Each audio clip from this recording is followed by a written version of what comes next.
दोस्तों नमस्कार।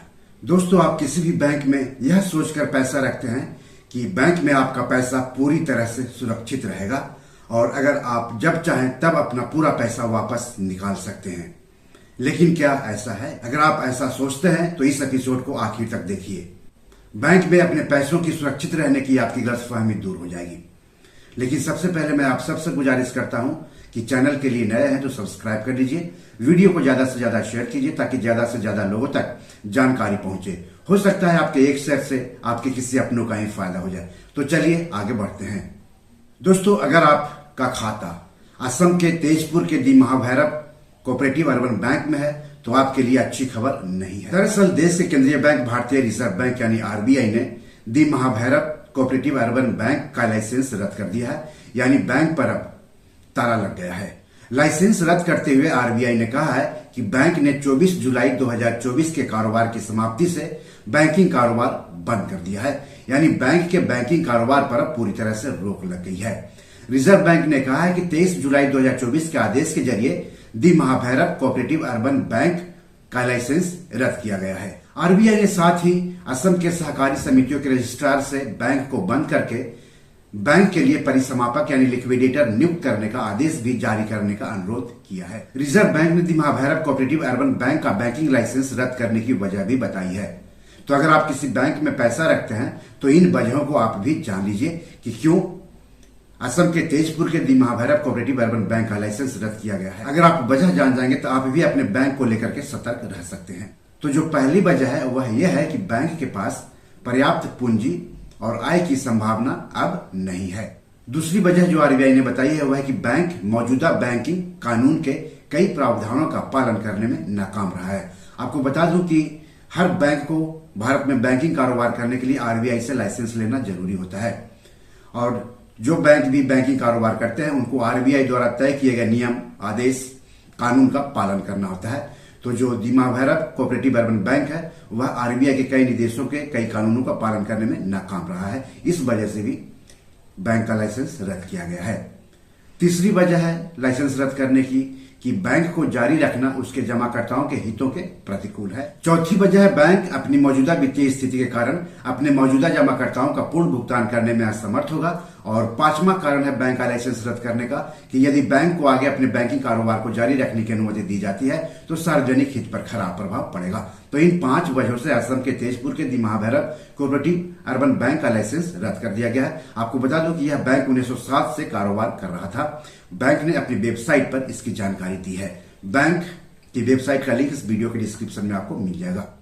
Reserve bank ने आगे कहा है कि बैंक का लाइसेंस रद्द कर देने के बाद दी महाभैरव कोऑपरेटिव अर्बन बैंक के बैंकिंग कारोबार जिसमें लोन देने जैसे दूसरे काम भी शामिल है के अलावा जमा राशि को स्वीकार करना और जमा राशि की चुकौती शामिल है पर तुरंत प्रभाव से रोक लगा दी गई है। तो दोस्तों असम के तेजपुर के दी महाभैरव कोऑपरेटिव अर्बन बैंक का लाइसेंस तो रद्द कर दिया गया है, यानी बैंक अब बंद हो गया है। ऐसे में सवाल उठता है कि बैंक के खाता धारकों को क्या पूरा पैसा वापस मिल सकेगा या पैसा उनको गंवाना पड़ेगा और पैसा पाने के लिए क्या करना होगा। तो इसके जवाब में आरबीआई का कहना है कि लाइसेंस रद्द करने और परिसमापन कार्यवाही शुरू करने के साथ ही डीआईसीजीसी अधिनियम 1961 के अनुसार दी महाभैरव कोऑपरेटिव अर्बन बैंक के जमाकर्ताओं के भुगतान की प्रक्रिया शुरू की जाएगी। यानी बैंक में पैसा रखने वालों को अपनी जमा राशि के पूरे पैसे अब बैंक से नहीं बल्कि निक्षेप बीमा और प्रत्यय गारंटी निगम यानी डीआईसीजीसी से मिलेंगे। पैसा पाने के लिए डीआईसीजीसी क्लेम फॉर्म 2021 भरकर जमा करना होगा। डीआईसीजीसी की वेबसाइट पर यह फॉर्म आपको मिल जाएगा। वेबसाइट का लिंक वीडियो के डिस्क्रिप्शन में दिया हुआ है।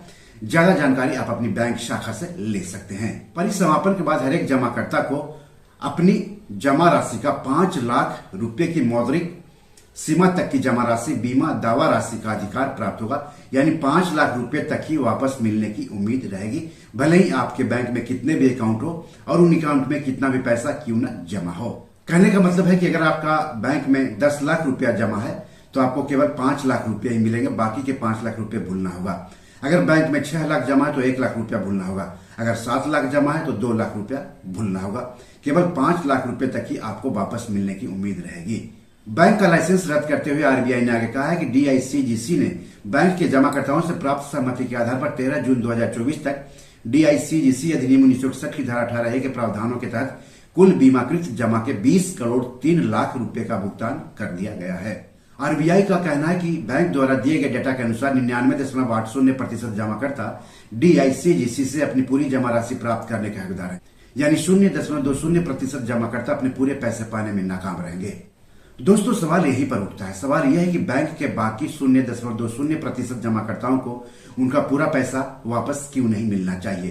क्या उन्होंने बैंक में पैसा रखकर कोई गुनाह किया था, या फिर किसी भी बैंक में पैसा रखना ही गुनाह है? क्योंकि सजा तो गुनाहगारों को दी जाती है, जुर्माना गलत काम करने पर लगाया जाता है, लेकिन बैंक के जिन 0.20% लोगों को उनका पूरा पैसा वापस नहीं दिया जा रहा है, वो तो बेकसूर है, वे गुनाह है, उनको किस काम की सजा दी जा रही है? मेरे हिसाब से आरबीआई को बाकी के 0.20% जमाकर्ताओं का भी ख्याल रखना चाहिए, उनका भी पूरा पैसा उनको वापस मिलना चाहिए। आरबीआई, केंद्र सरकार, राज्य सरकार को इस बारे में गंभीरता से सोचना होगा।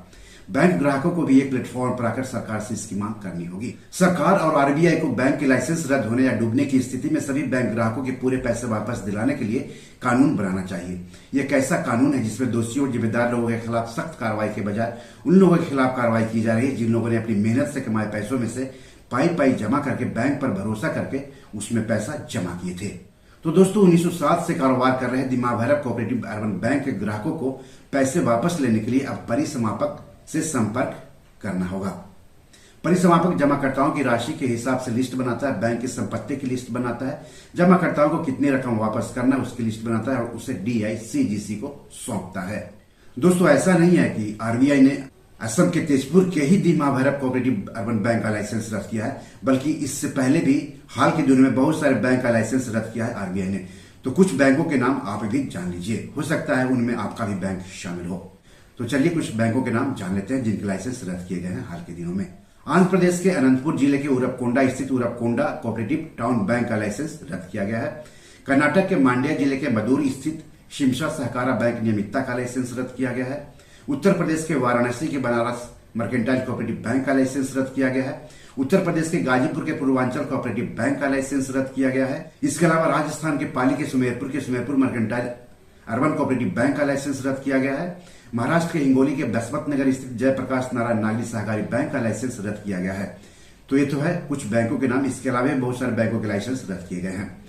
तो दोस्तों, अगर आपका बैंक खाता किसी भी कोऑपरेटिव बैंक में है या किसी भी कोऑपरेटिव बैंक में आप खाता खुलवाने जा रहे हैं, तो बैंक से जुड़ी खबरों को लेकर के सतर्क रहिए। हो सकता है कि आरबीआई उस बैंक का लाइसेंस ही रद्द कर दे या फिर उस बैंक पर पाबंदी ही लगा दे। तो बैंक में चूंकि आपका पैसा है, तो अपने बैंक से जुड़ी खबरों को लेकर के सतर्क रहिए। बी योर मनी मैनेजर में आज इतना ही।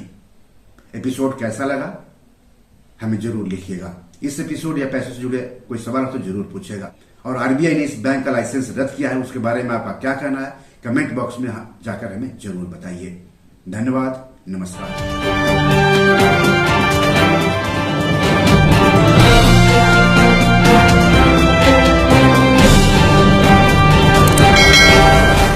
दोस्तों, ये मेरी 7 किताब है जो कि amazon.com पर पब्लिश है।